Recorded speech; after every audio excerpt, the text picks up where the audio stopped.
In 1974, two scientists spun a wheel of fortune in front of a room full of strangers. The wheel looked random. It wasn't. It had been secretly rigged to stop on one of two numbers, 10 or 65. Then, they asked a question that had nothing to do with the wheel at all. What percentage of the United Nations is made up of African countries?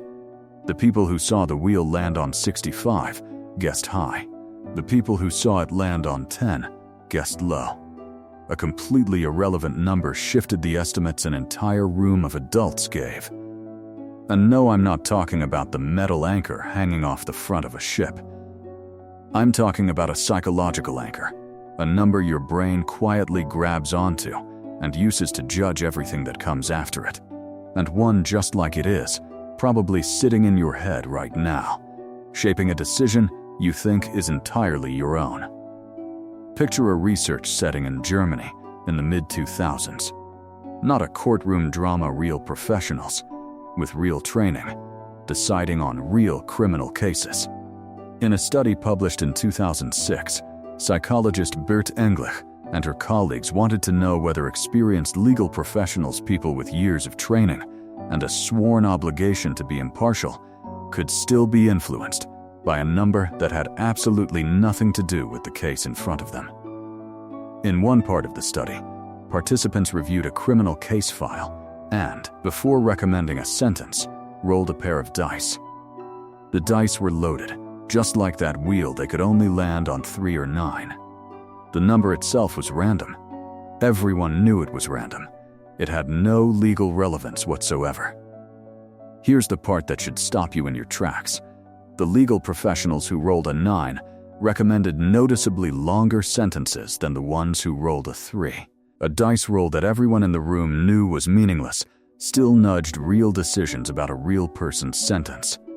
Now, if experienced legal professionals can be influenced by a pair of dice, what chance do the rest of us have at the grocery store, the car dealership, the salary negotiation, or the swipe right decision on a dating app? This is the story of anchoring, and by the end of this video, you're going to realize it's been quietly steering your life since the moment you woke up this morning, and almost nobody explains why it's so hard to escape, even when you can see it coming. Most people who've heard the term anchoring bias think they understand it. They'll tell you, oh yeah, it's when the first number you see affects the next one. That's true as far as it goes, but it undersells how deep this actually runs. Anchoring isn't just about numbers, it's about your brain's constant hunt for a reference point. Human beings are surprisingly bad at judging things in a vacuum. Ask someone to estimate the value of a used car, and their brain doesn't run some clean, independent calculation. It grabs the nearest available number, relevant or not, and measures everything else against it. The psychologists who first mapped this out, Amos, Tversky, and Kahneman, called it the anchoring and adjustment heuristic. The idea, when we estimate something uncertain, we start from an anchor and then adjust away from it. The problem is that our adjustment is often insufficient. We move away from the anchor, but frequently not far enough, even when we consciously know the anchor is irrelevant. That's the detail that should really bother you. In the original wheel experiment, participants watched the wheel get spun. Nobody hid the trick. They knew the number was random, and their answers still drifted toward it anyway. Simply knowing that anchoring exists doesn't guarantee you'll escape it. Keep that thought, we're coming back to it, because it may be the single most important idea in this whole video. Let's move from research settings into somewhere closer to your actual life.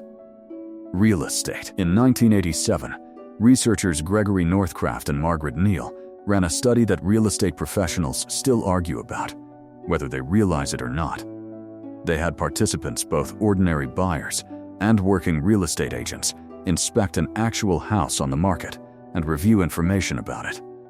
The key variable the researchers manipulated was the listing price shown to each group. Some saw a higher asking price. Some saw a lower one. Here's the striking part. Both the amateur buyers and the professional agents ended up adjusting their estimate of the home's value based on that listing price, even the professionals, whose training and experience did not eliminate the effect. Their years of expertise didn't cancel out the pull of the anchor. The number had already done some of its work before their more deliberate reasoning fully kicked in. Think about what that means the next time you look at a house, a car, or even a restaurant menu. That opening number, the one that feels like just a formality, just a starting point for negotiation, isn't neutral. It's quietly shaping your internal sense of what the thing is actually worth. This is part of why the first offer in a negotiation is rarely just an innocent guess.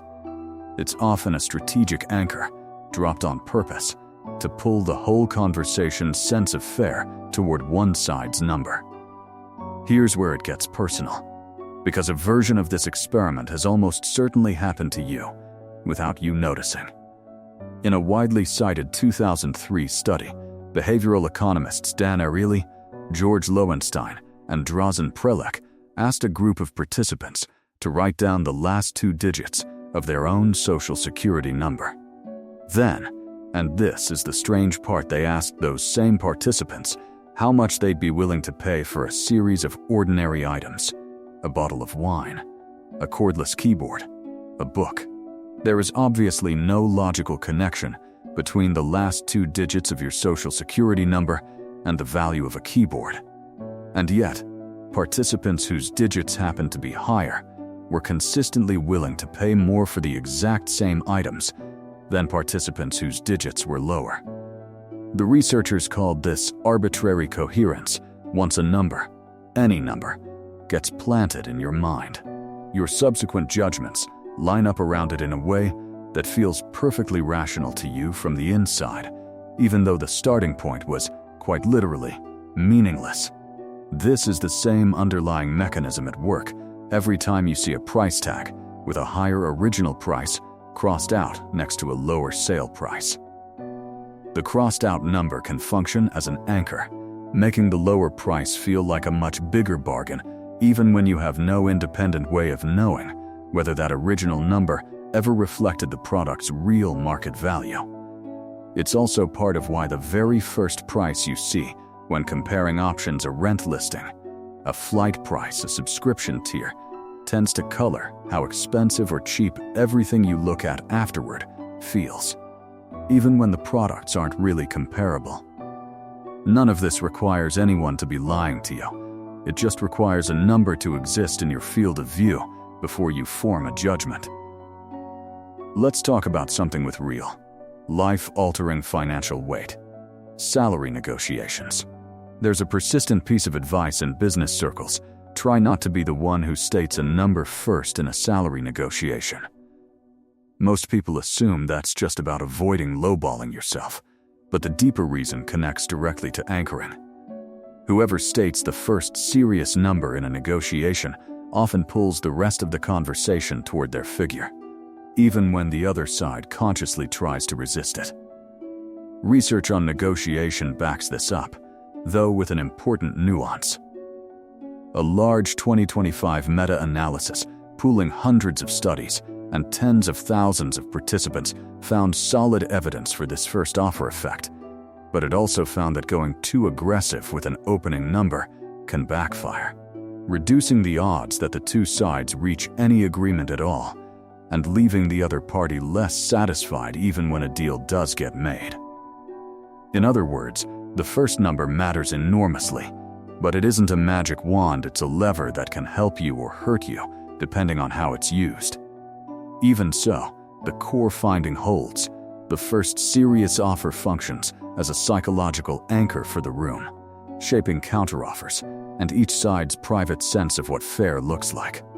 A job candidate who opens with a number meaningfully higher than they privately expect doesn't just ask for more, they shift the negotiation's center of gravity.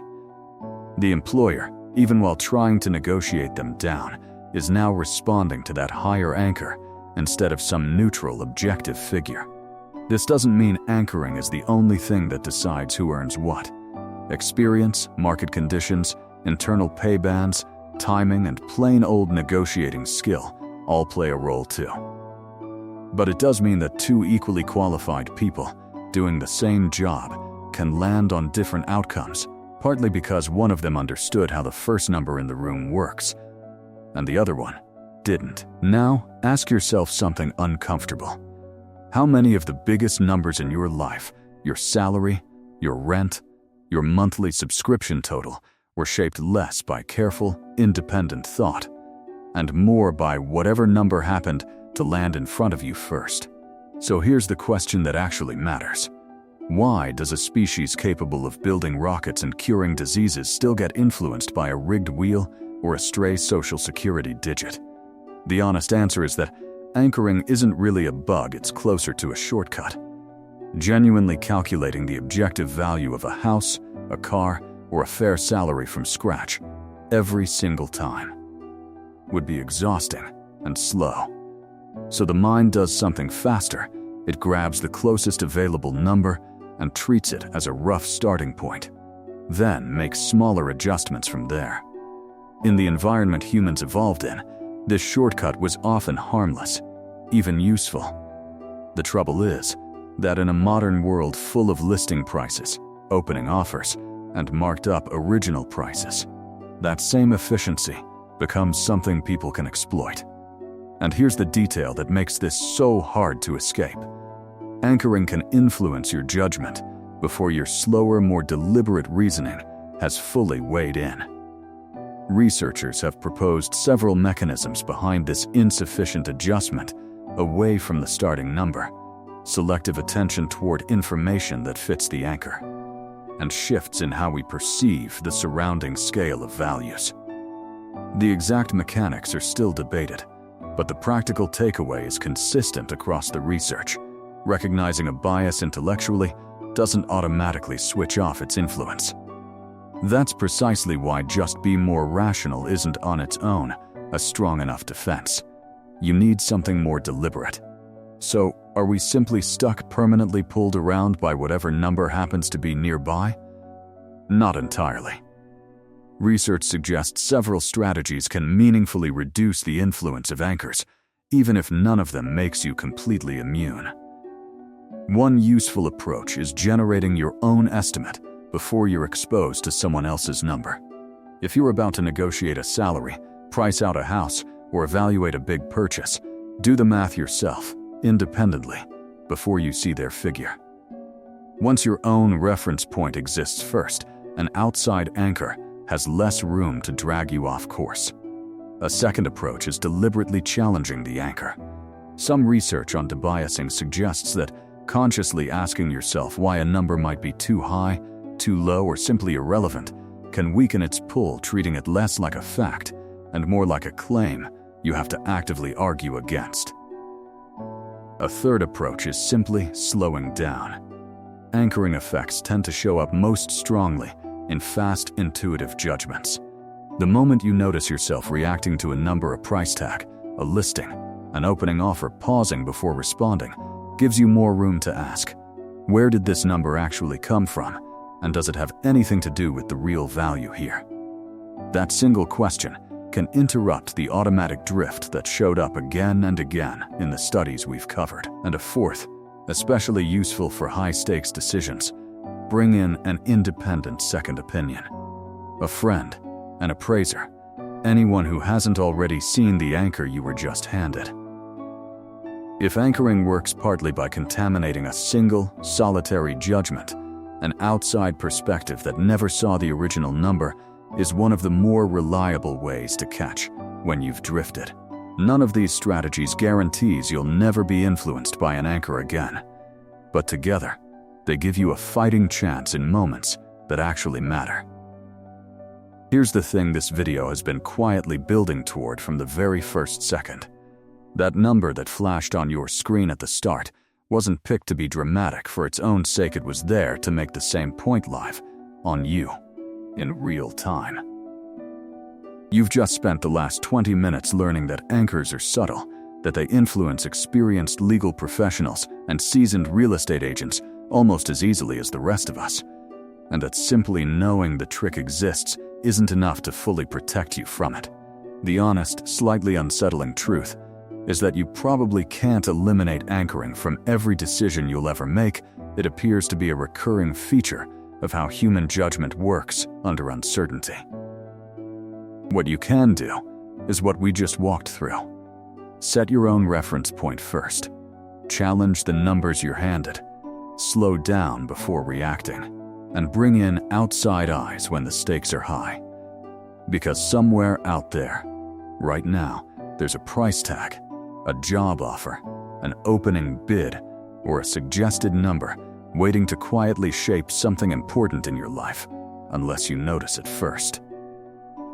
If this pulled back a curtain you didn't expect, subscribe, because next time we're going deeper into the hidden psychology running underneath decisions you thought were entirely your own.